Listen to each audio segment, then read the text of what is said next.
Et voilà, Ça va être bienvenue. bon. Ça va être bon, les amis. Bonjour. Et voilà. Euh, super. Bonjour, bonsoir.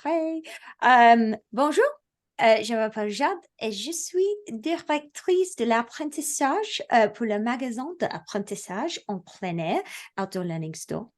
Je suis sur le territoire Sinext et je regarde la pluie en transformer en neige avec gratitude et honorant le spirit de l'hiver qui prend vie.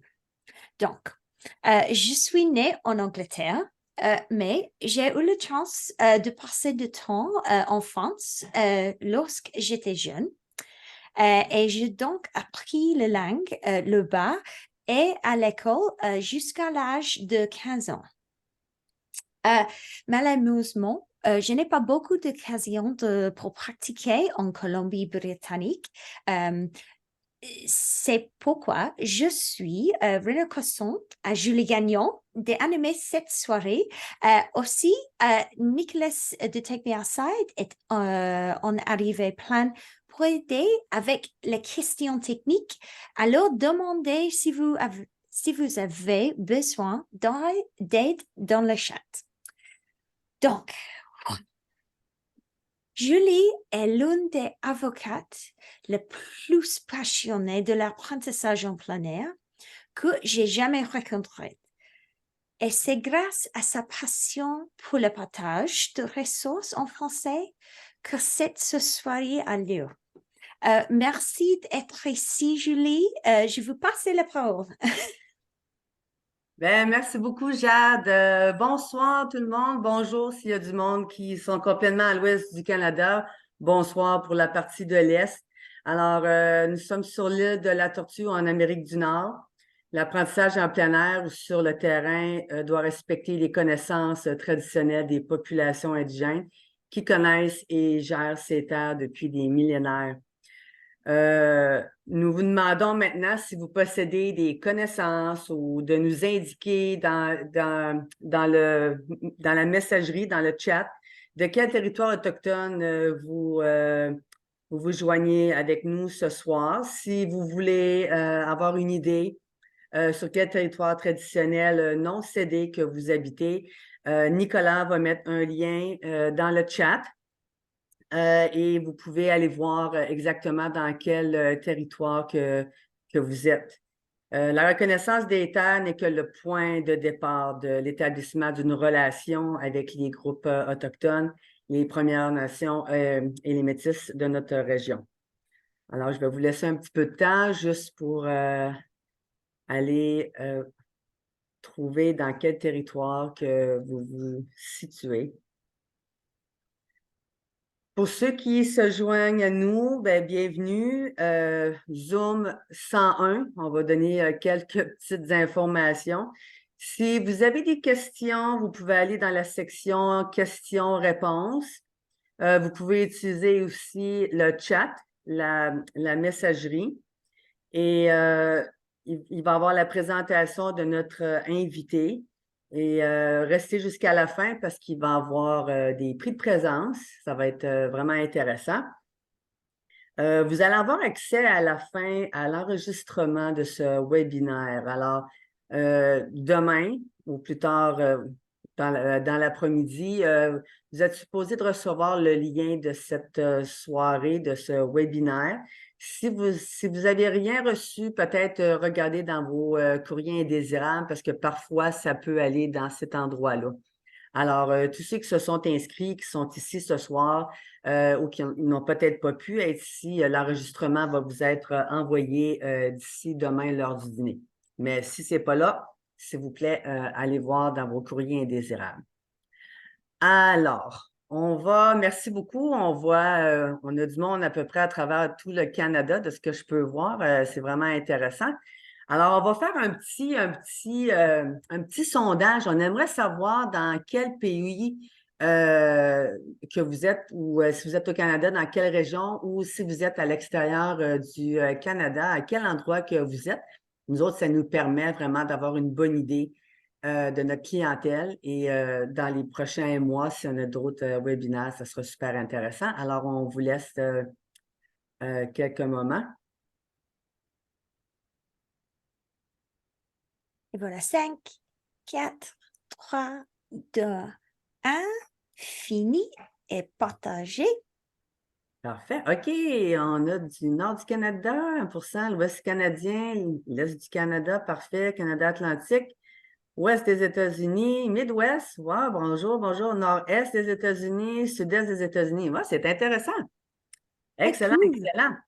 Et Et on a un deuxième petit sondage. Qui es-tu? On aimerait savoir exactement à quel niveau que tu enseignes. Est-ce que tu es au niveau préscolaire, primaire, élémentaire, au juste? Alors, prenez un petit peu de temps.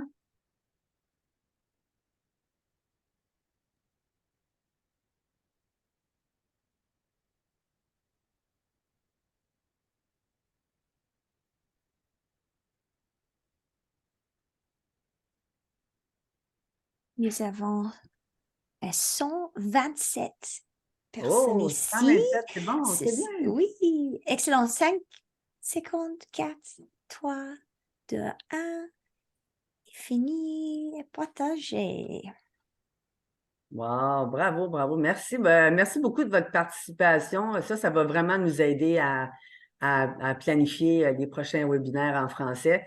Alors, on va avancer un petit peu dans notre présentation. Dans le chat, vous allez voir, Nicolas va vous donner des informations concernant le webinaire de ce soir. Mais pour commencer, on aimerait vous mentionnez qu'on est associé, Take Outside est associé avec plus de 70 partenaires nord-américains pour faire en sorte que notre réseau soit animé par ce qui se fait de mieux en matière d'éducation à l'environnement et aux activités de plein air. Il y a des articles jusqu'aux podcasts, des financements aux fables. Nous avons connecté plusieurs personnes justement pour offrir une grande diversité au niveau des présentations. Et comme on disait, il y a beaucoup, beaucoup de présentations qui se font en anglais, mais depuis la dernière année, on a un site Facebook en français, Communauté d'apprentissage en plein air. Et ce soir, nous avons notre premier webinaire en français avec notre invité que je vais vous présenter très bientôt. Dans le chat, vous allez voir où est-ce que vous pouvez trouver les différentes ressources d'apprentissage et dont le livre ici de l'éducation en plein air, d'adaptation de notre invité, M. Jean-Philippe Ayotte-Baudet. Alors, vous pouvez aller voir ça dans le lien. Alors, sans plus tarder, c'est pas moi qui prend le monopole ce soir.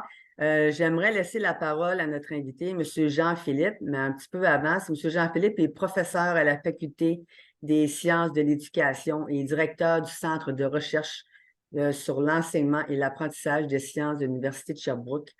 Il s'intéresse particulièrement à l'enseignement des sciences, à l'éducation en plein air et à la contextualisation des apprentissages. Alors, sans plus tarder, c'est un honneur d'avoir avec nous M. Jean-Philippe pour notre premier webinaire en français. À vous la parole.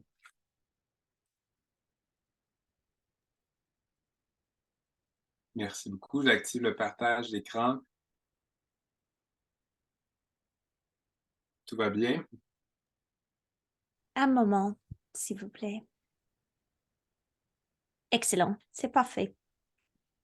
Génial. Alors, merci beaucoup. C'est un honneur pour moi aussi d'être la première personne qui offre un webinaire en français. Évidemment, là, c'est une belle marque de confiance que vous m'accordez.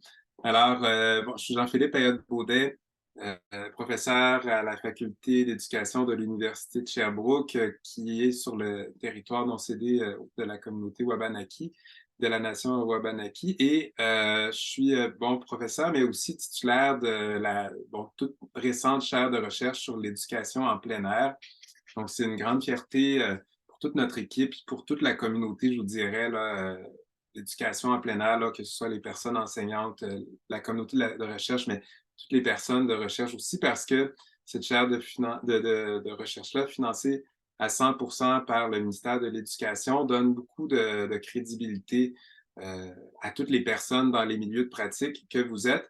Donc, on essaie d'honorer cette confiance-là qui nous a été accordée depuis un peu plus qu'une année maintenant. Alors, ce soir, ben, je viens vous parler du livre L'éducation en plein air, apprendre et enseigner dehors en tout lieu et en toute saison. C'est un livre qui a été rédigé par Juliette Robertson, qui est d'Angleterre, avec qui j'ai eu la chance de m'entretenir avec quelques reprises, qui est une formidable personne. Et c'est pour moi une grande chance là, d'avoir pu adapter l'ouvrage, notamment aux réalités plus nordiques du Canada et en intégrant là, des éléments là, de mise à jour. Mais ça a été vraiment un plaisir. Donc aujourd'hui, ce que je vous propose, c'est de vous parler un petit peu bon, de l'éducation en plein air. Pourquoi est-ce que les gens sortent en plein air? Là, évidemment, vous êtes beaucoup de personnes, donc j'imagine que vous avez un niveau très variable de pratique. Et donc, je vais y aller là, en brossant un portrait là, assez large. Pourquoi on sort dehors? Quelques bénéfices aussi, mais je vais consacrer la majeure partie du temps à vous présenter le livre. Je vous présenterai, là, il y a 12 chapitres et il y a une foule d'activités vraiment toutes plus intéressantes les unes que les autres. Donc, je vous en présenterai une par chapitre. Je pense que ce sera donc assez concret. Ça vous donnera peut-être le goût d'essayer quelque chose, puis que vous soyez débutant, débutante ou expérimenté. Je pense que chacun va y trouver votre compte, puis j'espère que vous aurez peut-être envie même de découvrir davantage l'ouvrage. Alors, je suis professeur d'université, je suis habitué de faire de la recherche, mais je vais vous parler quand même un petit peu avec mon cœur ce soir, là, pas seulement avec la raison du chercheur. Donc, ben d'abord et avant tout, pourquoi l'éducation en plein air? Moi, je m'intéresse vraiment à l'éducation en plein air parce que c'est d'abord et avant tout un changement de paradigme éducatif. Les gens pensent souvent que l'éducation en plein air, en contexte scolaire, c'est juste aller dehors de l'autre côté de la porte. Mais il faut l'avoir expérimenté pour comprendre que c'est beaucoup plus que sortir de la salle de classe puis être dehors. Donc, évidemment, il y a plein de gens qui ont jamais expérimenté l'éducation en plein air, qui peuvent avoir des préjugés qu'on s'en va là pour avoir du plaisir, pour s'amuser. Mais moi, je pense que les personnes qui font de l'éducation en plein air sont parmi les personnes enseignantes qui savent le plus qu'est-ce qu'elles font, quelles sont leurs intentions pédagogiques, parce que c'est beaucoup plus difficile d'être en plein air dans un environnement où les jeunes peuvent aller partout, où il y a tout plein de distractions, que d'être dans la classe. Donc, oui, l'éducation en plein air, mais pour moi, c'est un prétexte vraiment de transformation de l'école.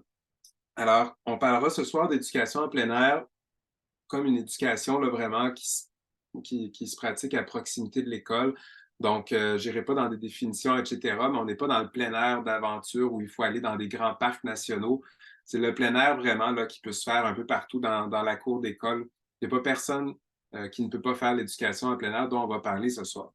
Pourquoi est-ce qu'on fait de l'éducation en plein air? Il y en a plein de raisons que vous pouvez avoir, mais principalement ce qu'on voit dans la recherche, puis quand on parle aux personnes enseignantes, bien, je vais vous présenter les trois principales. Un, pour connecter davantage les jeunes à la nature. Et vous allez voir que ce dont je vais vous parler, ben, c'est pas ce qu'on peut faire à l'intérieur de la même manière. Donc, quand, pour moi, on va en plein air, c'est parce qu'on y voit une valeur ajoutée et parce que ce qu'on va faire en plein air, ben, on ne le fera pas à l'intérieur de la même manière. Ça ne veut pas dire qu'on ne peut pas le faire, mais pas de la même manière.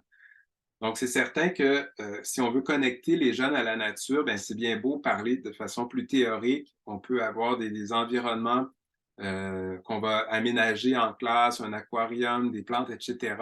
Et quand on parle de la nature aussi, qui va se déployer naturellement dans un milieu bâti ou naturel, bien, c'est certain que pour les jeunes, c'est important, si on veut qu'ils aient une connexion à la nature, de les mettre en contact avec la nature. Donc, on peut bien leur parler de ce qu'on veut en classe, mais si l'école ne leur permet pas d'établir un certain contact, bien, il nous manque quelque chose au niveau là, de cette intention-là qu'on peut avoir. Ensuite, un élément qui est crucial à mon avis, donc moi je suis un enseignant de sciences au secondaire à la base, bien, c'est de rendre les apprentissages plus concrets. Donc l'école, souvent, là, je vais parler de façon peut-être caricaturale, mais on enseigne souvent pour évaluer, pour que les jeunes aient des bonnes notes. Mais au-delà de cette finalité-là de l'école, de s'assurer de la réussite scolaire, académique, ben, l'école doit servir vraiment à outiller les jeunes dans leur vie quotidienne. Et l'école, elle ne doit pas être pertinente que pour elle-même. Elle doit avoir du sens par elle-même. Et pour moi, ben, quand on sort en plein air pour faire des situations d'apprentissage qui visent vraiment des intentions pédagogiques, ben, c'est très, très rare. Les élèves, ils vont pas nous demander à quoi ça sert d'apprendre ça. Par contre, si on apprend des choses de façon plus théorique, abstraite en classe, ben oui, cette question-là, on peut l'avoir, tout particulièrement plus on augmente dans les niveaux secondaires. Donc, j'étais enseignant au secondaire, puis oui, parfois, on me demandait à quoi ça sert d'apprendre ça. J'arrangeais ma réponse pour que ça paraisse bien au niveau des élèves, mais c'est certain que parfois, on enseigne le programme parce qu'il faut enseigner le programme, puis le sens n'est pas toujours là. Donc, je pense que c'est un élément incontournable, rendre des apprentissages, oui, qu'on doit faire à l'école, mais plus concrets. Et finalement, ben, je pense qu'il faut se rendre à l'évidence. L'école n'est pas toujours faite pour favoriser le développement global des jeunes. On va compartimenter le développement physique. Là, on va travailler le développement social. Là, on va travailler le développement cognitif. Là, plus sur le développement langagier. Mais généralement, quand on est en plein air, c'est plus facile de travailler au moins deux domaines du développement global en même temps. Donc, si on est en plein air, ben, c'est rare qu'on est inactif physiquement. Donc, ça ne veut pas dire que notre intention, c'est d'être physiquement actif, mais si on va faire une exploration pour une activité en sciences, par exemple, ben, on ne va pas recommander d'être juste assis puis d'écouter la personne enseignante. Les jeunes vont bouger aussi, avoir d'autres dynamiques sociales aussi entre eux autres s'ils ont des défis à relever ensemble. Donc, souvent, on va avoir un meilleur développement global quand on est en plein air. Donc, je suis certain qu'il y a plein d'autres raisons qui pourraient être énumérées, mais déjà là, voilà 3 excellentes raisons pour faire de l'éducation en plein air. Quand on regarde la littérature scientifique, qu'est-ce qu'elle nous dit sur l'éducation en plein air? Je vais vous parler brièvement de 5 dimensions où il y a vraiment de la recherche. Et sans entrer dans tous les détails, vraiment, les résultats que je vous montre là, ce ne sont pas des résultats anecdotiques, ce sont des résultats de synthèse de la littérature scientifique qui nous montrent vraiment là, que les résultats qui sont là devraient être suffisamment robustes pour mériter attention. Évidemment, il y a plein de nuances à apporter, puis les subtilités des contextes, mais si on prend par exemple la dimension cognitive, ben, on sait qu'un court contact avec la nature peut avoir des effets positifs sur les apprentissages ainsi que sur l'attention des élèves. Après ça, ben, c'est certain qu'il faut voir ben, bon, quel type de contact avec la nature est-ce qu'on va avoir. Si les jeunes s'en vont dans la nature avec des écouteurs puis un écran, on n'est pas en train d'être en contact avec la nature, même si on est dans la nature. Donc, tout dépend là, de la subtilité de ce qu'on fait, mais ça a des effets positifs aussi sur l'attention. Il y a une théorie en psychologie qui est bien acceptée, là, la théorie de restauration de l'attention. On sait que quand on va dans la nature, qu'on a une immersion en nature, que dans les minutes qui suivent, on peut voir un effet sur une attention qui est augmentée au niveau des jeunes. Donc maintenant, on est plus à se demander pourquoi est-ce que ça se passe plutôt que est-ce que c'est vrai ou pas.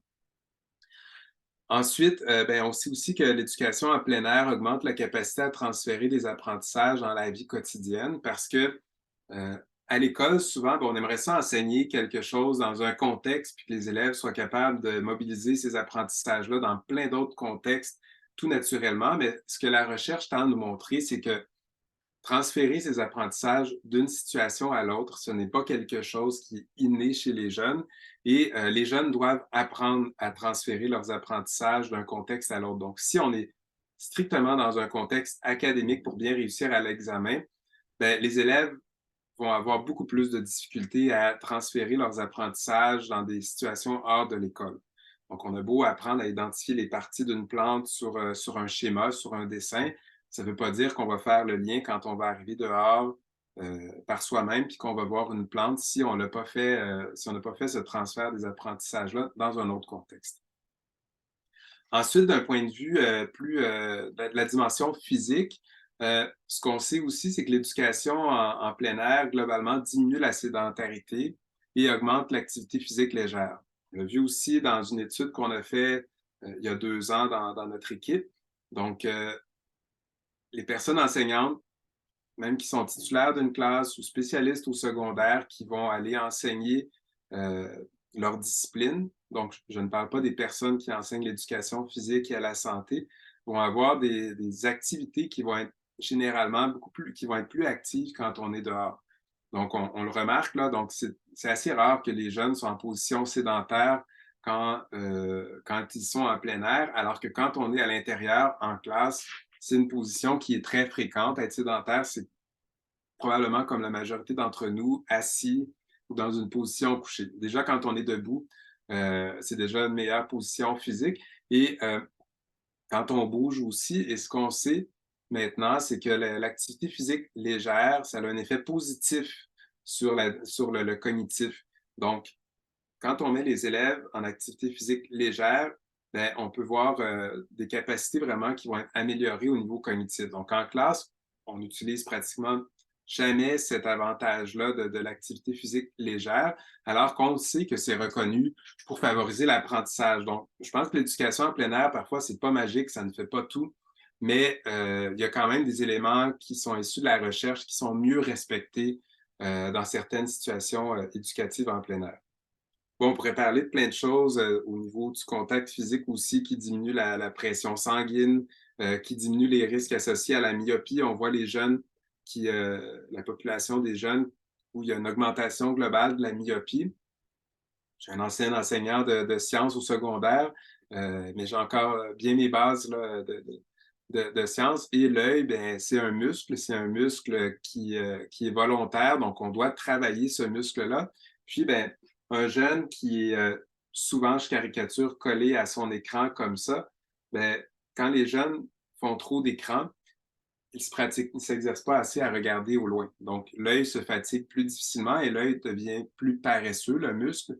Alors, on sait maintenant aussi que d'un point de vue populationnel, la myopie augmente parce que les jeunes, parfois, là, ont de la difficulté à se pratiquer à regarder au loin. Donc, l'éducation en plein air peut aider à ça aussi. On ne le fera pas juste pour ça, mais c'est pour vous montrer la diversité de bénéfices.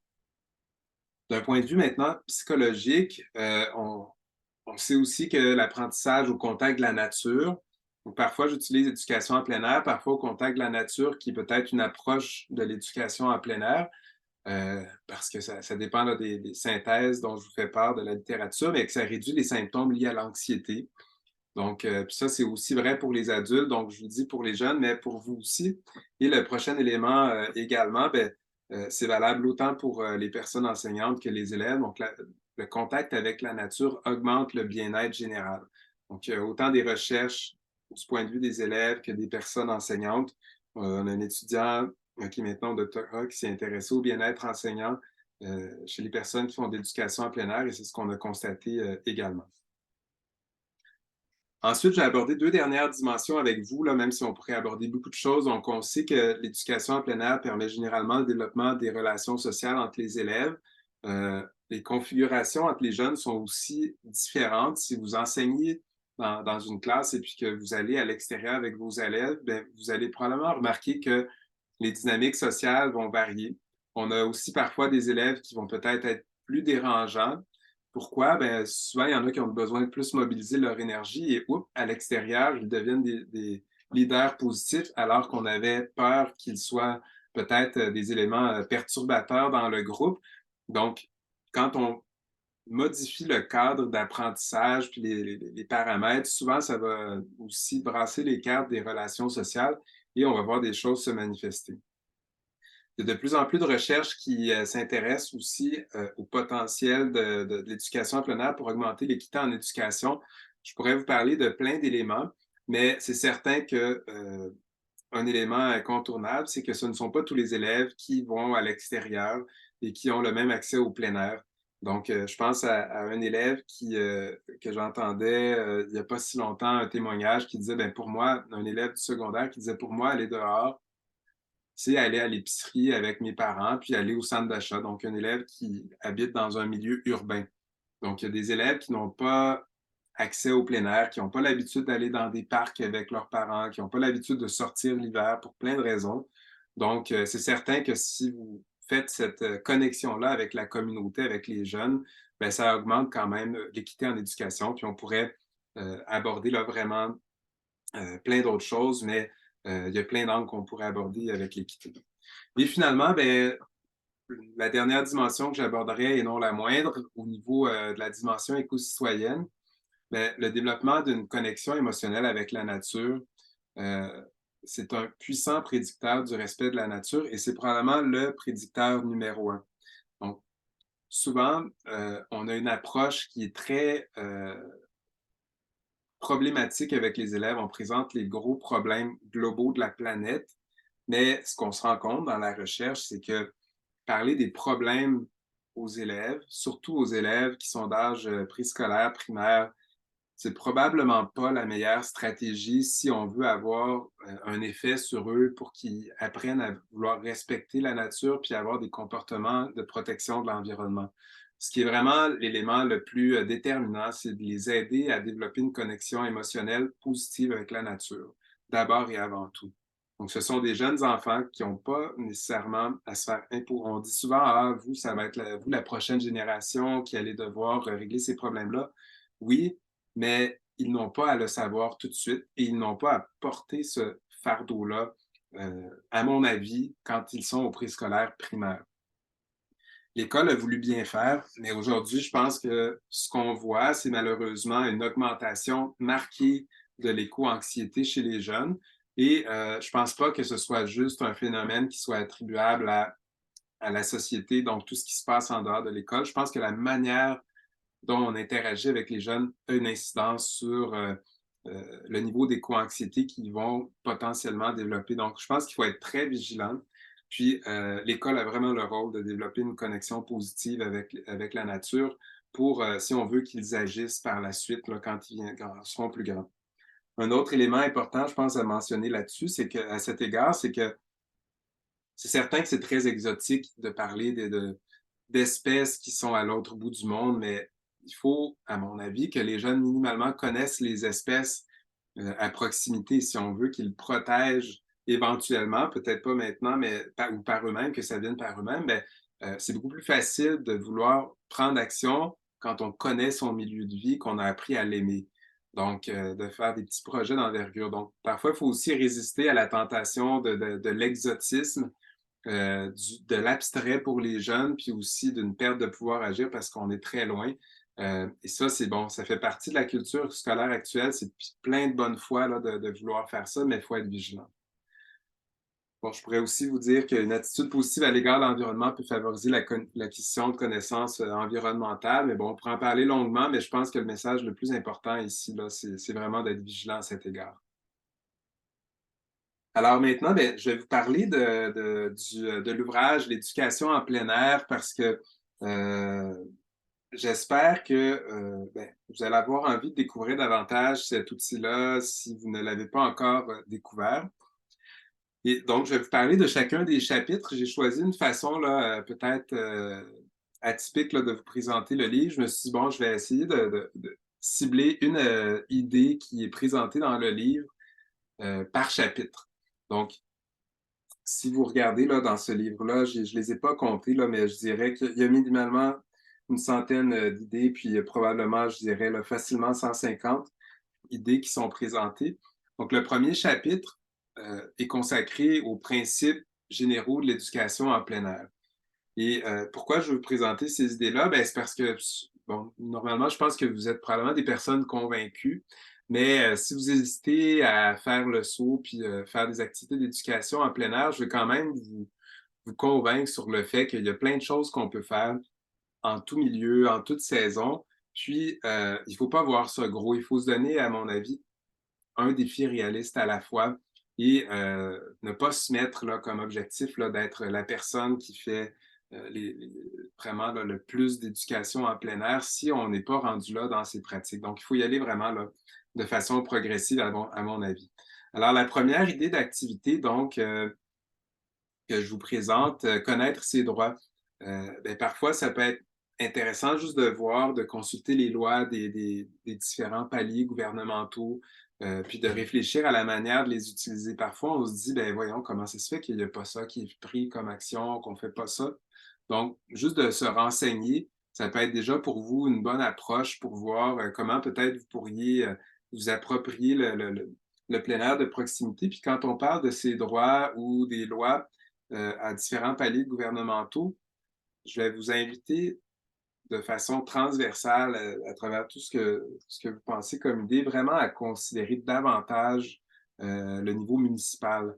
Je pense qu'avec les jeunes, le niveau municipal est très facilement accessible. Les conseillers municipaux, là, je ne sais pas comment on nomme les personnes là, dans les différentes régions où vous êtes. Je prends les termes ici au Québec, mais bon, vos élus locaux au niveau municipal, c'est rare qu'on n'arrive pas à y avoir accès avec des jeunes. Donc, n'hésitez pas à aller dans ce sens-là aussi.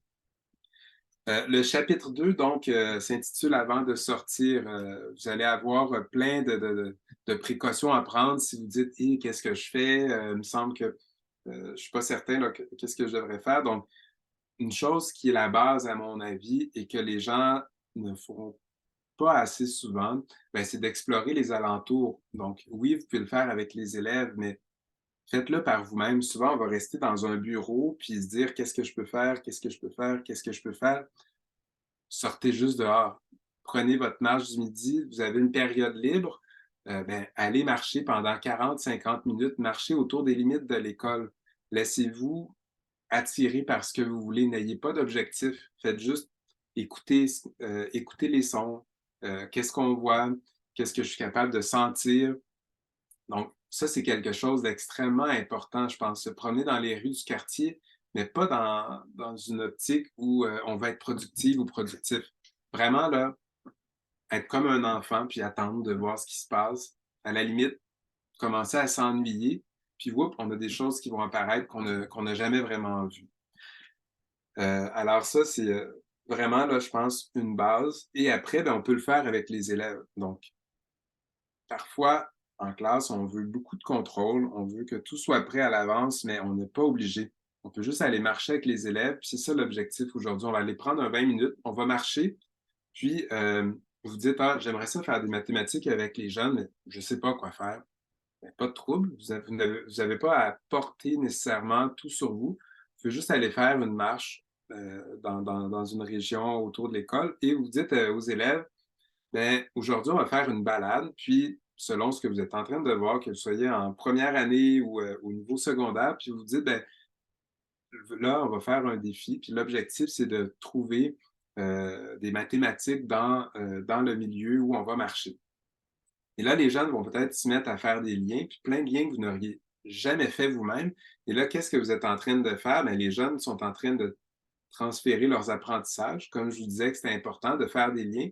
Et ils vous donnent sur un plateau d'argent plein de potentielles idées de ce que vous pourriez faire comme lien avec eux. Donc, vous êtes en train de faire quelque chose d'exploratoire, mais eux-mêmes vont vous donner plein d'idées alors qu'ils s'en rendent même pas compte. Donc, je pense que de laisser une part de contrôle puis que tout soit pas prêt à l'avance, puis vous faites ça une première fois, vous planifiez peut-être pour dans un mois autre chose, mais fixez-vous des objectifs qui sont simples, puis ne vous dites pas que tout doit être prêt et parfait à l'avance. Je vous donne un petit exemple, là, mais bon, on peut devenir accro à faire ça. J'ai une très bonne amie, collègue qui maintenant, dans son école, bon, c'est pas toutes les personnes enseignantes encore là, qui font de l'éducation en plein air, mais qui, à un moment donné, s'est fait surprendre par ses collègues parce qu'elle était en train de regarder dans comment on appelle, dans un donc, dans le stationnement, il y avait un gros tuyau, là, en tout cas, là, où il pouvait y avoir des marmottes, puis elle était penchée dans le fossé en train d'essayer de regarder, puis elle essayait de voir si la marmotte était là ou pas, mais il y a des enseignants qui disaient qu'est-ce que tu es en train de faire? Puis là, elle dit ah, ben, je veux voir si la marmotte est là ou pas. Puis la majorité des enseignants ne savaient pas qu'il y avait une marmotte là. Donc, ça peut être vraiment là, des exemples de vie qu'on peut voir avec nos élèves. Et souvent, il y a plein de choses que les autres n'ont pas observées d'abord. Ensuite, donc, au niveau du chapitre 3, ben, de quoi est-ce qu'on parle? On parle des premières séances. Donc, il y a plein d'idées là, pour les premières séances, mais une idée, je pense, qui peut être intéressante, puis vous l'adaptez à votre manière, euh, cette idée-là, donc, c'est vous créer un lieu de rassemblement. Les lieux de rassemblement, souvent, on a l'impression qu'on doit avoir ce qu'on appelle souvent une classe extérieure, mais je vous dirais la classe extérieure, c'est vraiment pas un élément central de la pédagogie de l'éducation en plein air. Ça peut être, oui, bien d'avoir une infrastructure qu'on peut utiliser avec les élèves, mais ce n'est pas un prérequis du tout pour faire de l'éducation en plein air. Donc, un lieu de rassemblement, on peut se le créer. Il y a des enseignantes, enseignants qui vont sortir avec des chaudières qu'ils vont inverser pour que les jeunes puissent s'asseoir dessus dans une zone. Donc, on peut déterminer un endroit où se réunir. Et ce qui va être bien aussi, c'est de créer des habitudes avec les élèves. Donc, habituer les enfants à former un cercle, par exemple, pour les situations d'apprentissage qui se passent à l'extérieur. Donc, quand on crée des habitudes, ben, les jeunes vont devenir euh, de plus en plus, je dirais, là, disciplinés dans ce type de contexte-là. Au début, c'est certain, c'est comme dans tout, c'est plus difficile, mais quand on établit une routine, je pense qu'il ne faut pas se fier à notre première sortie, il faut vraiment miser sur le long terme, puis voir la progression là, que les jeunes vont faire. Et puis bon, quelqu'un qui partage ici, c'est parfois même encombrant ou limitant d'avoir une classe aménagée dehors, tout à fait. Donc, je lis, là, j'essaie de lire là, en parallèle, là, je vois des éléments intéressants, donc n'hésitez pas à continuer. Mais effectivement, moi, j'aime parler d'environnement d'apprentissage en plein air plutôt que de classe extérieure, mais il faut que ce soit flexible, mobile, que les jeunes puissent avoir de l'activité physique aussi sur ces endroits-là, qu'on s'en serve peut-être comme travail collaboratif. Mais il ne faut pas que ce soit une classe comme à l'intérieur, sinon, ben, restons à l'intérieur si on reproduit la même chose. Donc, ensuite, le quatrième chapitre parle de penser, réfléchir et rectifier. Donc, euh, vous allez voir, là, il y a plein de variations là, dans cette thématique-là au niveau là, des activités à faire là, en lien avec penser, réfléchir, etc. Donc, pardon. Donc, on peut, ici, un exemple, j'ai donné un exemple qui est peut-être bien adapté à la saison. Donc, bon, ça a l'air peut-être un peu macabre dit comme ça, mais observer les scènes de mort et de décomposition. Donc, quand on parle de mort, ben, on peut penser aux végétaux, aux animaux, donc, qui sont en train de se mettre en dormance. Il y a des espèces qui vont s'en aller, etc. Donc, à l'automne, on peut se dire qu'il n'y a plus rien vraiment à faire en plein air, mais au contraire, il faut profiter de cette opportunité-là, puis vraiment voir qu'est-ce qui se passe, puis autrement. Donc, on peut ramasser des exemples de mort ou de décomposition de petite taille, par exemple, se faire des petites boules d'argile, donner comme objectif aux élèves, donc de trouver un petit objet qui va représenter quelque chose de cette scène-là. Et bon, ça peut faire peut-être une activité d'Halloween. L'Halloween n'est pas passé, mais quand même, et on pourrait prendre de l'argile, puis mettre cet élément-là dedans pour ensuite mettre ça dans la classe. On peut y revenir, puis faire de l'observation. Chacun peut parler de son objet, de ce que ça représente pour lui ou pour elle. Et bon, quelqu'un aussi qui nous dit aller jouer dans les feuilles. Plusieurs élèves n'ont jamais eu la chance de faire ça, donc tout à fait. Juste l'odeur des feuilles déclenche, là, devrait déclencher, je pense, chez un adulte des souvenirs. Sinon, je pense qu'il faut initier les jeunes à ça. Là, c'est quelque chose de tellement particulier. Ensuite, donc, le cinquième chapitre, créer et construire. Alors, vous aurez plein d'exemples qui vont dans le sens de créer et construire aussi. Et là, ben, je vous amène peut-être du côté des arts. Donc, une des idées, ça peut être de mener des enquêtes sur les arts. Il y a plein de concepts qu'on peut aborder en art quand on parle des arts. Donc, vous pourriez aller avec les élèves à la recherche des différents types de lignes. On pourrait demander aux élèves, est-ce que les lignes droites, qui dans le monde construit sont très fréquentes, on pourrait demander aux élèves, est-ce que les lignes droites existent dans la nature? Ça pourrait être une belle question à leur poser.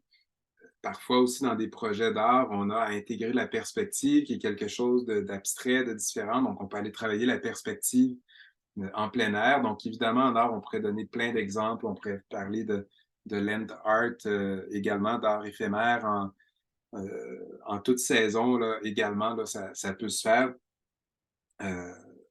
Bon, j'aurais plein d'idées d'autres choses à vous dire là-dessus, mais vous pourrez regarder dans le livre, mais il y a plein d'autres belles activités là, qu'on pourrait ajouter là-dessus.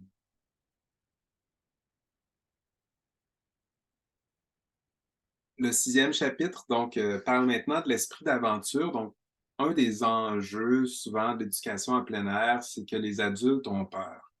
Les adultes ont peur des blessures, qu'un enfant se fasse mal, et puisqu'on a peur, euh, on va gérer les risques, puis on va dire aux enseignantes, enseignants, vous n'allez pas dehors parce qu'on a peur. On a peur des risques associés à être en plein air. Alors, je pense qu'il y a quelque chose d'important à aborder avec les élèves, mais aussi avec les adultes. Puis, je pense qu'il faut bien distinguer le risque du danger. Le risque, c'est le bénéfice pour les élèves.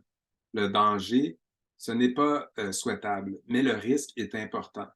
Les jeunes doivent apprendre à gérer les risques et euh, on oublie très souvent quel peut être le risque de ne pas apprendre aux jeunes à prendre des risques. Un jeune qui n'apprend pas à prendre des risques en situation contrôlée va justement se mettre plus facilement en danger parce qu'il n'a pas fait cet apprentissage-là. Donc, je pense que comme adulte, vraiment, notre défi, c'est de distinguer qu'est-ce qui est un risque d'un danger véritable et de le faire comprendre aussi aux autres adultes de notre milieu de vie. Donc, on pourrait penser à une idée là, qui est celle qui est présentée ici, rendre la cour d'école plus propice à l'aventure physique. Donc, on pourrait, avec les élèves, envisager améliorer la cour en créant un espace propice à l'aventure et même proposer un projet à sa direction. Puis moi, je pense que c'est quelque chose qu'on ne fait pas suffisamment souvent à l'intérieur. Donc, on parle souvent de manière plus contemporaine là, que les élèves doivent être au cœur de leurs apprentissages, etc. Mais on ne le voit pas tant que ça. Puis souvent, on va encore garder beaucoup de contrôle. Donc, évidemment, nous, comme personnes enseignantes, il faut savoir c'est quoi notre intention, puis il faut tout mettre en place pour que ça se passe. Mais parfois, ce ne sera pas de façon totalement dirigée, puis on va enlever du contrôle sur certains paramètres. Et quand on fait ça, on gagne vraiment, je pense, à laisser du contrôle aux élèves. Et parce que on sait aussi qu'il faut engager l'élève dans ses apprentissages. Mais quand on veut engager les élèves, il faut leur laisser un véritable pouvoir d'engagement. Et si on ne fait pas ça, on a un grave problème. Donc, quand on fait des projets avec les élèves, où on donne des paramètres à l'intérieur desquels ils doivent travailler, bien, c'est certain qu'on a un impact qui risque d'être plus favorable au niveau de ce qu'on veut qu'ils apprennent. Donc ici, ben, ça peut être un exemple de les impliquer euh, dans l'aménagement d'un espace. Julie, je vais faire appel à toi ou à Jade juste pour me rappeler à quelle heure exactement je dois conclure. Donc, je vais abréger certaines parties là, s'il n'y a pas de problème là, pour Oui, respecter les délais il te reste quelques minutes, Jean-Philippe, avant si on va aller prendre quelques questions et faire les tirages. Excellent. Donc, je vais peut-être en rafale sur les derniers chapitres. Donc, il y en a 12, donc je les aborderai peut-être pas tous, mais bon, je pense qu'il faut aussi s'ouvrir un peu sur aller à la découverte des environs. On oublie trop souvent l'histoire aussi qui peut se faire en plein air. Donc, une idée toute simple ici, chercher des indices historiques. Je vous mets au défi dans votre milieu de vie de me dire que vous n'avez aucun indice de l'histoire avec lequel vous pouvez faire des références. Il y a des églises partout. Il y a des bâtiments patrimoniaux un peu partout. On peut regarder à quel moment ce pont-là a été fait, a été construit, oups, avant qu'il y ait le pont, comment les gens faisaient pour passer d'une rive à l'autre.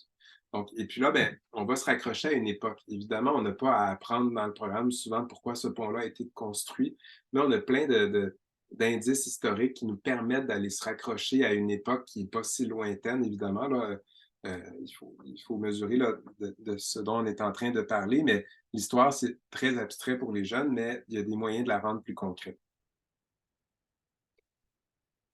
Euh, Ensuite, donc, prendre soin de la nature. Le chapitre 8, vous verrez, je vais peut-être passer un peu plus rapidement, mais bon, on pourrait déterminer là, un animal qu'on a dans notre milieu de vie, par exemple, bon, juste un écureuil. Si je prends un animal qui est fréquent dans beaucoup de milieux, un milieu tant urbain qu'en nature, donc on pourrait les observer, voir c'est quoi les défis de cet animal-là. Un animal qui passe l'hiver ici, qui doit se cacher de prédateurs, qui doit trouver de la nourriture. On pourrait identifier quels sont les lieux importants pour cet animal-là. Est-ce qu'il y a des lieux où il va, des lieux où il ne va jamais? Pourquoi? Donc, tout ça, ça peut nous permettre de raccrocher peut-être des concepts plus larges en écologie, mais qui sont directement ancrés là, dans notre milieu de vie. Je vois des questions apparaître, je vais poursuivre, puis peut-être là, je vais laisser par la suite à l'animation le soin de me dire à quelles questions je réponds ou pas. Euh, Vous verrez qu'il y a plein d'exemples aussi pour quoi faire dans ce que on peut appeler les jungles de béton. Donc, on a l'impression qu'il n'y a rien à faire, mais on pourrait essayer de retracer l'histoire d'une fissure. On pourrait essayer de comprendre quelles sont les plantes adventices qu'on appelle communément mauvaises herbes. Pourquoi est-ce qu'elles sont capables de pousser dans cette fente-là? Quelles sont leurs stratégies d'adaptation? Je vous disais, là, on y va en rafale. Chapitre 10, garder son élan. Donc, on pourrait se demander pourquoi à l'intérieur. Donc, parfois, on va se dire, qu'est-ce que je pourrais faire à l'extérieur dans les débuts? Mais plus on progresse, on peut aussi inverser la question, puis on se dit, ben, pourquoi ça, je le ferais à l'intérieur? Pour moi, le plein air, c'est pas un dogme du tout. Il faut toujours dire c'est quoi la meilleure manière d'atteindre mon intention pédagogique, mais il faut peut-être parfois inverser la question et se dire ben, pourquoi je ferais ça à l'intérieur? C'est quoi les possibilités en plein air? Comment je pourrais peut-être intégrer le plein air dans ma routine? Oups, il y a une routine que je fais à l'intérieur. Il me semble qu'avec mes élèves, ça pourrait être bien de le faire à l'extérieur, puis ça ne changerait rien. En même temps, on observerait des choses. Ça me donnerait des idées peut-être pour d'autres situations pédagogiques. Euh, Chapitre 11, donc les doutes, les craintes, les inquiétudes qui persistent. Donc, vous en aurez, c'est normal. Si vous n'avez pas de doute, de crainte puis d'inquiétude, ce serait peut-être anormal. Il ne faut pas se laisser envahir. Donc, vous verrez des idées justement pour aller au-delà de ça. Donc, oups, il fait beau, il fait pas beau. Oui, mais on peut sortir même quand il fait pas beau. Oui. On peut apprendre aux élèves à expérimenter le vent, la pluie, la neige, faire des liens avec ça, avec différentes activités. C'est certain qu'il faut aussi apprendre aux élèves à porter les bons vêtements. Je vous dirais qu'il faut aussi apprendre aux parents. euh, à ce que leur enfant porte les bons vêtements. Je suis convaincu que vous savez de quoi je parle, mais ça aussi, c'est un autre élément vraiment là, qui est non négligeable. Vous voyez la photo qui a été prise là, c'était au début de décembre dernier. C'était froid, c'était pluvieux, mais les élèves ont fait des activités où ils devaient faire pour des gnomes des petits sentiers où à chaque mètre, on devait changer de direction avec des roches parce que bon, les gnomes, apparemment, n'aiment pas marcher en ligne droite plus qu'1 mètre. Mais juste pour vous montrer, donc ça ici, c'était pas les conditions parfaites du tout, mais les jeunes étaient dehors quand même. Et finalement, ben, le 12e chapitre vous parlera d'intégrer l'apprentissage en plein air de façon plus durable. Donc, on peut on peut opter pour le mentorat, donc travailler avec une personne d'expérience, regrouper 2 groupes classes ici. C'est ce qui se passait ici avec mon équipe de recherche. On était au Lac-Saint-Jean, au Saguenay, par contre, dans cet exemple-là, où 2 classes se regroupaient pour faire une activité. Donc, travailler en équipe, est vraiment, vraiment incontournable. Vous pouvez suivre des formations comme vous le faites ici, participer à une recherche-action. Il y a vraiment plein de choses que vous pouvez faire, mais si dans le livre, vous ne trouvez rien qui vous donne envie de faire de l'éducation en plein air, c'est vraiment, vraiment, vraiment pas pour vous. Donc, je vais prendre peut-être 2 dernières minutes avant de céder la parole à Julie pour vous parler de la chaire de recherche. Je ne vais pas être dans le théorique puis tout, mais je veux juste vous en parler rapidement parce que on essaie vraiment de faire de la recherche qui est connectée avec les personnes praticiennes. Et donc, je vous ai mis la tâche facile. Là. Vous avez un code QR qui devrait fonctionner pour retrouver la page de la chaire de recherche sur l'éducation en plein air. Juste en dessous de la photo principale, vous voyez, donc notre objectif, c'est de faire progresser les connaissances et les pratiques dans le domaine de l'enseignement et l'apprentissage en plein air en contexte scolaire. Si vous allez à cette page principale-là, vous pouvez arrêter de regarder la présentation momentanément pendant que vous y allez. Vous défilez dans le bas, vous avez un endroit où vous pouvez vous inscrire à l'infolettre. Donc, on en envoie seulement 3 par année. On ne vend rien. On vous donne juste les recherches vulgarisées, les plus récentes, des opportunités de participer à des projets de recherche, des liens sur nos nouvelles. Donc, je vous invite vraiment, vraiment à aller vous inscrire. C'est 3 par année, là, donc c'est pas beaucoup. Et bon, vous voyez, suivez-nous sur Facebook. Vous avez juste à chercher la chaire. Vous allez pouvoir nous trouver. 3 exemples de projets pour vous montrer là, que vous pourriez participer. Donc, d'abord et avant tout, on a en ce moment une communauté de pratique qui fait partie d'une grande recherche-action où on veut dégager le modèle de déploiement de l'éducation en plein air en contexte scolaire au Québec. Et donc, on travaille avec une quarantaine de personnes pour aussi probablement développer un outil de déploiement de l'éducation en plein air qui va être accessible gratuitement à tout le monde. Donc, normalement, dans 1 an, ça devrait être prêt. Si vous nous suivez à la chaire, vous allez avoir dans l'infolette les nouvelles quand on va le diffuser. On a aussi un projet qui démarre en ce moment même, qui est probablement un des projets, je ne veux pas dire le plus ambitieux là, que je connaisse, mais dans les pratiques enseignantes en plein air, moi, j'en ai jamais vu. Donc, on parle d'une base de données longitudinale. Quand je dis j'en ai jamais vu, c'est dans la littérature scientifique à travers le monde pour documenter, on a un objectif de 10 ans, les pratiques en plein air des personnes enseignantes pour décrire, expliquer les trajectoires. Donc, on a besoin de vous. On est en phase pilote. On est à la recherche des toutes premières personnes. Cette année, ça va être particulier. Vous aurez 3 enquêtes à remplir, mais après, ça risque d'être 1 par année.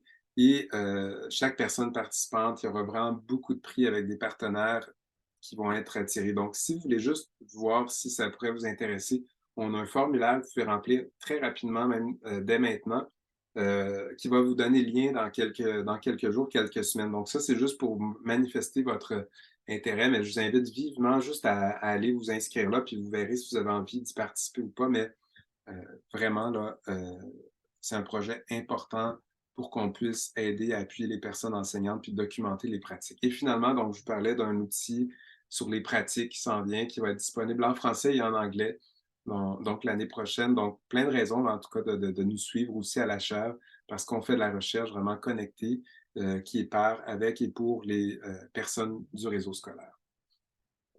Alors, voilà, j'espère que ça vous a donné envie là, demain de penser à quelque chose à faire avec vos élèves pour aller en plein air, mais vraiment, on pourrait en parler pendant encore très longuement. C'est un sujet qui nous passionne ici, puis j'espère que vous aurez cette contagion-là là, à travers le livre si vous vous le procurez.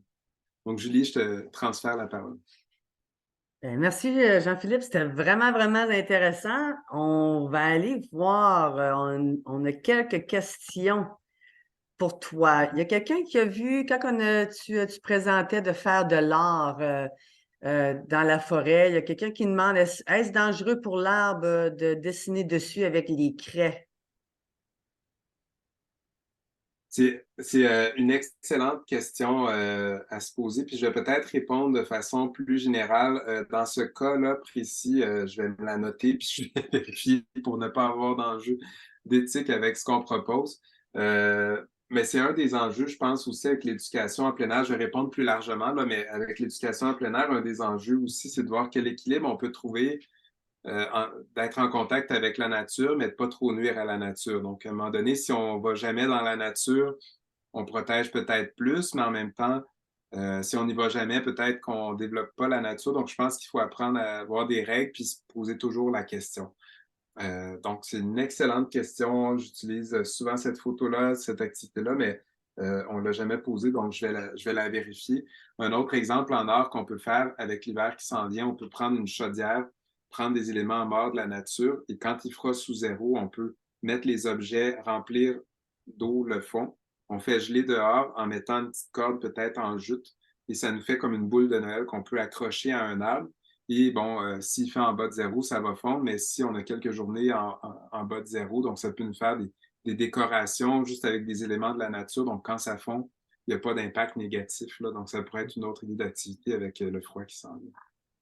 Excellent, merci. Prochaine question. Je suis en train de faire un projet d'aménagement de la cour. Est-ce que vous auriez un guide ou ressources pour l'aménagement de la cour, pour donner des idées? Rapidement, là, je vous dirais, allez consulter la Fondation Monique Fitzbach. Ils ont vraiment là, un beau site qui s'appelle Enseigner dehors et ils ont aussi des outils vraiment d'aménagement, des exemples de projets. Donc, on pourra en parler longuement, mais pour répondre tout simplement, là, allez voir la Fondation Monique Fitzbach, ce qu'ils proposent. Bien, merci beaucoup. Une personne se demande au niveau de l'exploration des petits êtres vivants. Souvent, on voit les élèves qui prennent des vers de terre, ils trouvent des salamandres, surtout les grenouilles. Est-ce que tu as d'avis qu'on devrait les toucher, pas les toucher, ou est-ce qu'il y a certaines espèces qu'on peut explorer un petit peu plus tout en respectant la nature? Bien, c'est là, je pense, où c'est beau l'éducation en plein air parce que il faut pas tout savoir à l'avance, puis c'est justement là où il faut saisir les opportunités pour apprendre avec les élèves. Donc, moi non plus, je sais pas tout. Donc, j'ai une espèce, par exemple, que je suis pas certain, ben, je vais me documenter avant, je vais essayer d'aller voir. Donc, qu'est-ce que je peux faire? Je peux travailler avec les élèves. Comment on fait pour aller chercher des sources d'informations crédibles?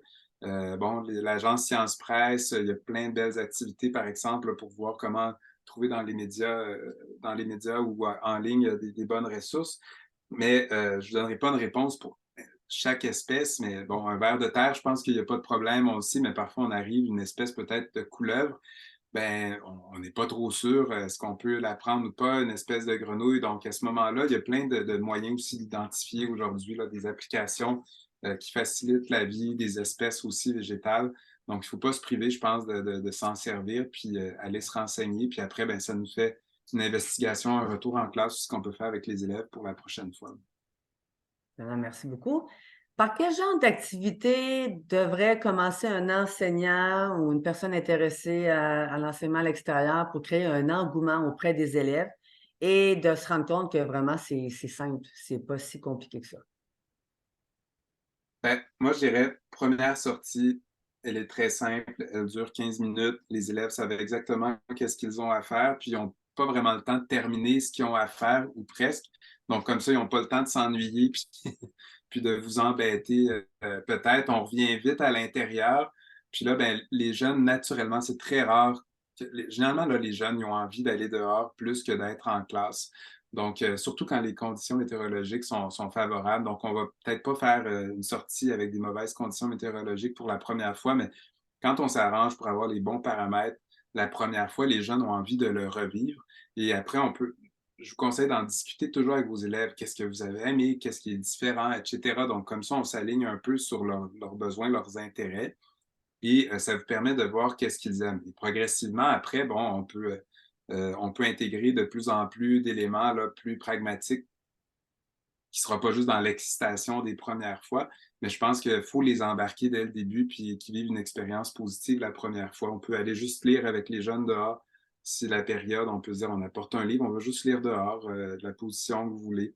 Ça peut être aussi simple que ça. Excellent. Il y a quelqu'un qui a demandé la question, est-ce que c'est seulement pour les gens du Québec qui peuvent participer à la base de données longitudinales? Et est-ce que c'est juste au niveau du cégep ou ça pourrait être au secondaire ou primaire? Est-ce qu'il y a une ouverture à l'extérieur du Québec? Il y a une ouverture à l'extérieur du Québec, du préscolaire au secondaire pour l'instant. C'est ce qui est fait au niveau de la base de données. Les termes, on est en phase pilote, donc on a des ajustements. Donc, les gens vont nous donner des commentaires aussi pour ajuster certains termes. Peut-être qu'il y aura des termes là, où il faudra faire la conversion à l'extérieur du Québec, mais si vous enseignez du préscolaire primaire ou au secondaire, au préscolaire primaire ou secondaire, n'hésitez pas, allez-y, puis écrivez-nous. Sinon, écrivez-moi un courriel, tapez mon nom, c'est super facile. Si jamais vous n'êtes pas certain, certaine, là, ça me fait plaisir, je réponds à tout le monde. Excellent. Avec tout l'engouement qu'on voit depuis la COVID, puis même avant aussi de l'enseignement à l'extérieur, quelle est l'ouverture du gouvernement vis-à-vis les classes forêts ou cet élan-là de briser les murs puis d'être à l'extérieur? Je vous dirais que tout le monde a son rôle à jouer là-dedans. Là, je vais parler pour le cas du Québec plus particulièrement, mais ce qu'on constate vraiment, c'est qu'on a eu beaucoup de développement des pratiques qui viennent de la base des personnes enseignantes. Donc, il y a une résonance au niveau du gouvernement. Au Québec, je pense qu'on a une bonne écoute, particulièrement au niveau de la division des loisirs et sports. La santé publique s'implique de plus en plus dans l'appui au déploiement de l'éducation en plein air. Donc, je pense qu'il faut vraiment, la clé là, dans les prochaines années, c'est de passer par la santé publique. À Laval, par exemple, il y a 7 personnes de la santé publique, des conseillers, conseillères en prévention et promotion de la santé qui sont déployés dans les écoles pour aller accompagner des personnes en lien avec l'éducation en plein air. C'est en train de s'étendre. Donc, oui, il faut sensibiliser les élèves, les parents, les collègues, la direction, les paliers de gouvernement également. Mais en ce moment, ce qui est beau au Québec, c'est que, comme je vous disais, c'est le gouvernement qui finance la chaire de recherche à 100%, qui finance d'autres mesures aussi, qui ne sont pas juste en éducation physique et à la santé. Donc, on sent qu'on a une oreille tendue. C'est pour ça qu'on veut faire nos preuves, qu'on travaille bien, recherche, pratique ensemble, pour qu'on poursuive là, cet appui-là. Et merci. Et penses-tu que c'est mieux de sortir plusieurs fois durant la semaine ou que c'est mieux de faire une journée complète si une personne veut commencer à intégrer l'éducation en plein air avec ses élèves du préscolaire? Moi, je vous dirais, faites ce avec quoi vous êtes le plus à l'aise. C'est ça qui est le plus important. Quand on a quelque chose de nouveau puis qu'on fait quelque chose avec lequel on n'est pas à l'aise, c'est là où on risque le plus de, de vivre une expérience qui ne nous satisfait pas. Puis, ben, on le sait, là, les premières fois, peu importe pourquoi, là, quand on vit des réussites, ça nous donne envie d'en revivre. Donc, je pense qu'une journée complète, là, c'est un gros défi pour les premières fois. Si j'avais à choisir entre les deux, je proposerais plusieurs fois des périodes plus courtes. Ça m'apparaît plus accessible. Après ça, si vous dites non, moi j'ai envie de sortir une journée, ben allez-y, là, il n'y a pas de problème. Mais donnez-vous Parfait. des défis réalistes. S'il y a quelqu'un qui est top dans votre école, là, demandez-lui des conseils, mais essayez pas de ressembler à Madame Julie ou à Madame Marie-André ou à Madame Marilyn ou à Monsieur David. Soyez vous-même, puis respectez-vous, puis ne vous comparez surtout pas. J'imagine aussi faire une recherche en ligne, on peut trouver toutes sortes d'activités aussi. Ça peut être un petit 10 minutes, mais comme moi, je dis beaucoup à mes enseignants à mon école, c'est qu'est-ce qui peut se faire à l'intérieur? Si tu peux le faire à l'extérieur, vas-y. Au lieu de faire la lecture à l'intérieur, allez à l'extérieur. Un petit 10 minutes de lecture au fraîcheur, ça fait du bien. Merci, merci, Mhm. Jean-Philippe. On est Est-ce que je rendu. peux terminer avec un Oui, oui, oui. commentaire que je vois qui m'apparaît? Oui, donc, c'était Prine Baldo, là. Donc, les profs, maintenant, il y a une nouvelle compétence 15 qui représente les connaissances autochtones, qui parle de la relation des êtres humains à la nature. Donc, je pense que c'est aussi une des approches qu'on peut utiliser. Donc, bon, on parle là, de reconnaissance du territoire, etc., mais on a de plus en plus aussi là, de ressources qu'on peut connaître ou des gens des milieux à proximité.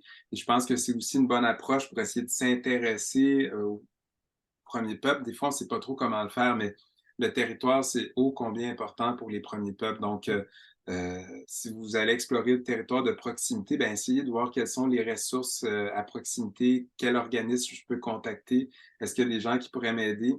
Euh, je le dis aussi là, mais on a un gros projet qui s'en vient l'année prochaine. On va sélectionner là, 8 classes dans des communautés autochtones, dans des milieux allochtones, puis des milieux aussi avec une forte immigration primaire et secondaire pour justement faire une recherche-action puis comparer les représentations du territoire en plein air en lien avec les peuples autochtones puis d'autres types de communautés. Donc, vous pouvez nous suivre dans l'infolette pour voir ça. On va recruter là, à partir de l'hiver prochain, mais vraiment tout ce qui est en lien avec le territoire, les premiers peuples, il faut faire attention là, pour ne pas aller dans le cliché. Mais je pense que, bon, quand on ne sait pas par où commencer, que vous êtes allochtone comme moi, ben, ça va être un bon lieu de rassemblement juste d'avoir quelqu'un qu'on invite de nous venir parler de son territoire.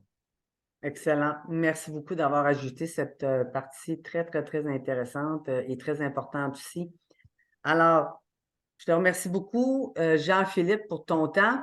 C'était vraiment intéressant. Je crois que mon prochain achat sera un très bon livre qu'on a vu ce soir. Je crois que d'autres personnes aussi vont être très intéressées à se procurer. Et maintenant, on offre toujours des prix de participation, des prix de présence, mais on va vous faire travailler un petit peu. On a 2 cartes cadeaux de 25 chaque que vous pouvez aller utiliser dans la boutique Learning Store, la boutique de l'apprentissage. Et voici la première question. Nicolas va mettre le lien pour aller sur le site de la boutique d'apprentissage à l'extérieur. Vous devez nous citer, la première personne qui va être capable de citer 3 ressources françaises que nous partageons dans la boutique. Alors, 3 ressources. Vous devez écrire les titres, les 3 titres. Alors, vous devez aller, le lien, Nicolas l'a mis. Alors, trouvez-moi les 3 titres, 3 titres de livres que l'on peut se procurer en français.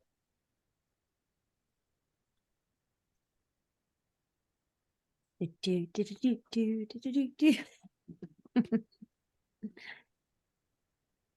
merci Jean-Philippe de moi. J'ai-tu le droit de C'est excellent. participer ou pas? Ok. Nicolas, est-ce que tu pourrais remettre le lien Other Learning, mais le faire en sorte que on peut cliquer sur le lien? Je pense qu'on a quelqu'un. Oui, je pense que Elodie, peut-être? Elodie, oui, C'est la j'ai vu. première? Oui, j'ai vu Elodie. Elodie Capel. Alors, Elodie, si tu peux, comment tu veux que ça fonctionne, Jade? La personne écrit son adresse ou tu vas écrire ton adresse? Oui, je peux le trouver dans le OK. OK, Zoom. tu vas trouver la personne. C'est juste, elle est canadienne ou Ah, États-Unis? est-ce que tu es canadienne? Ou dis-moi dans le chat. Elle a dit oui, elle vit au Canada. Oui. Alors, Parfait, félicitations, merci. Elodie. OK. Et la prochaine question.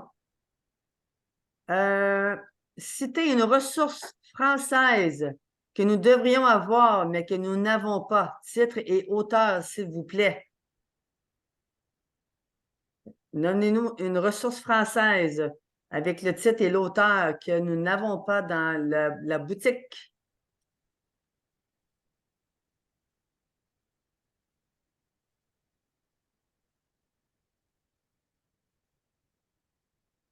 Ah, Curiosité naturelle, Maud? deuxième édition. Excellent. Maude Goupil. Maude, je pense que tu es du Québec, si je ne me trompe pas. Ah, Ottawa. Un petit peu à côté. Canadien. Super. Merci, bon travail. Est-ce que c'était juste deux cadeaux, Jade, Ah c'est ça? oui, non, OK, parfait. Non, oui, nous avons deux en cours, deux OK. en suite, deux en plus. Deux autres, OK. Alors, où trouver des ressources en français pour l'apprentissage des langues officielles? Où est-ce qu'on peut trouver des ressources pour l'apprentissage? On vous a comme donné un petit peu une idée aujourd'hui. Où trouver des ressources en français pour l'apprentissage? La boutique? Un petit clou. C'est pas français, mais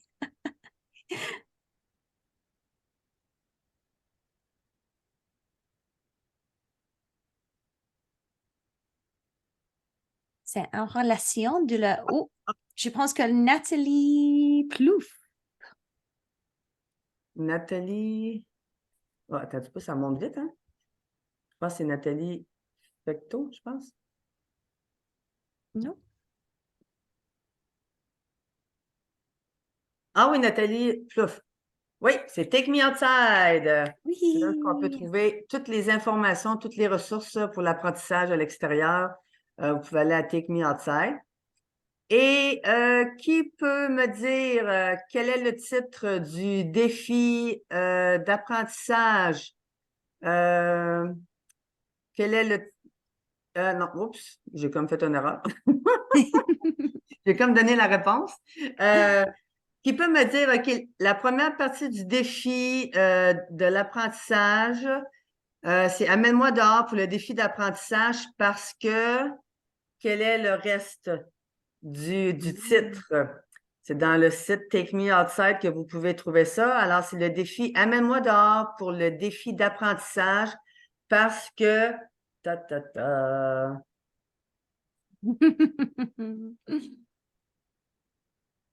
On vous fait travailler, hein? C'est difficile. Alors, si vous allez sur le site de Take Me Outside, vous allez à la section Learning en français.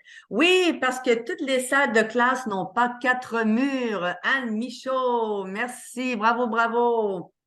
Oh, je pense que il y a un vent, Annie Laviette, Ah, oh, Annie mais Laviolette. on Ah, peut donner pour les deux. OK, on va donner pour les deux. Parce que j'ai pas mes lunettes, alors ça a été trop vite. Toujours, toujours. Toute la semaine, ça. Oui, oui. Et voilà. Oui, je vais le Alors, mettre. On parfait, va merci, envoyer. merci. Oui, il y a des chandails Take Me Outside, Amène-moi dehors qui sont en français. Si vous allez regarder dans la boutique, vous allez le trouver. Il y a deux chandails. Un, c'est Amène-moi dehors. Et l'autre aussi, il y avait Demande à ton enseignant ou quelque chose comme ça. Mais je sais que oui, il y a des chandails en français. Oui. Alors, on veut vous respecter le temps, le monde. Je sais qu'il y en a qui est tard, il y en a qui est de bonne heure. L'enregistrement vous sera envoyé d'ici demain midi. Si vous ne recevez rien, s'il vous plaît, regardez dans vos courriers indésirables. Et nous vous remercions vraiment de votre participation. Pour moi, c'est un défi professionnel ou un rêve professionnel qui s'est réalisé, qu'on travaille depuis la dernière année avec la page Facebook Communauté d'apprentissage en plein air et maintenant notre premier webinaire en français. Et Jean-Philippe, c'était un plaisir de t'avoir avec nous pour notre premier webinaire en français. Et restez à l'écoute. Il va y avoir un autre webinaire en français qui va se produire, qui va être réalisé en 2024. Si vous avez des idées de personnes qui seraient excellentes à venir jaser avec nous, je vous encourage à m'écrire dans la page Facebook. Et aussi, il y aura des feux de camp virtuels en français où est-ce qu'on est une gang de passionnés de la nature et on jase pendant 1 heure de temps sur qu'est-ce qu'on fait dans nos salles de classe. Alors, merci Jade, merci Oh, Nicolas.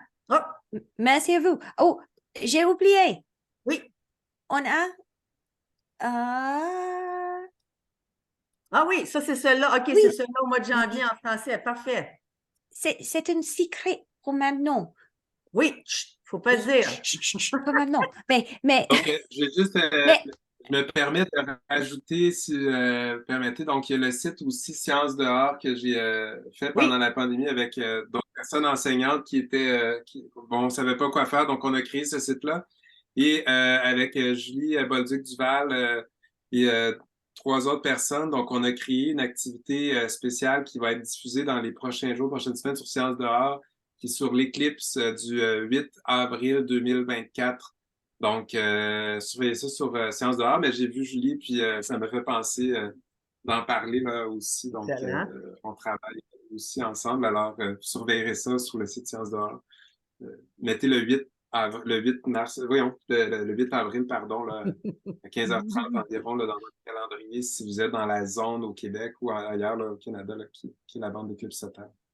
Excellent. Ben, merci beaucoup pour cet ajout et restez à l'affût pour le mois de janvier et les feux de camp virtuels. Et je vous encourage d'aller dans la page Facebook et de partager ce que vous faites, la passion de la nature. Alors, c'est vraiment un plaisir de vous avoir eu avec nous ce soir. Merci beaucoup et bonne soirée.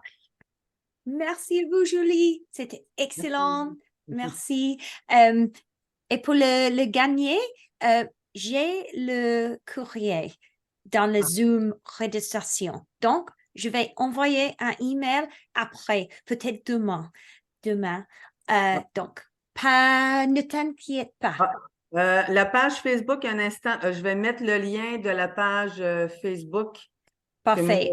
Avant Communauté de quitter. d'apprentissage. Ouais. Merci, Jean-Philippe. Vous pouvez exciter si vous voulez. Oui, je vais juste une seconde, Jade, je vais Ah juste oui, mettre, je reste. ouais, je vais juste, non, parce que je vais juste mettre la page communauté d'apprentissage. Il y en a qui ont demandé la page Facebook, quel est le lien? Un instant. Vous savez? Oui, je vais le mettre dans la messagerie.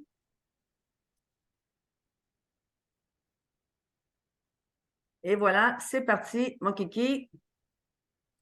Super bon. Aussi, je peux le mettre le link Oui, dans les courriers suivent. Ah, OK, parfait. Merci Je beaucoup. peux le faire. Merci. Ouh, wow, très cool. J'adore parler en français. Oui, C'est t'es mal, bon, t'es mais j'ai bon. essayé. Oui, j'adore ça. Et voilà, bonne soirée, bonne nuit, tout le monde. Merci beaucoup. Au revoir. Au revoir.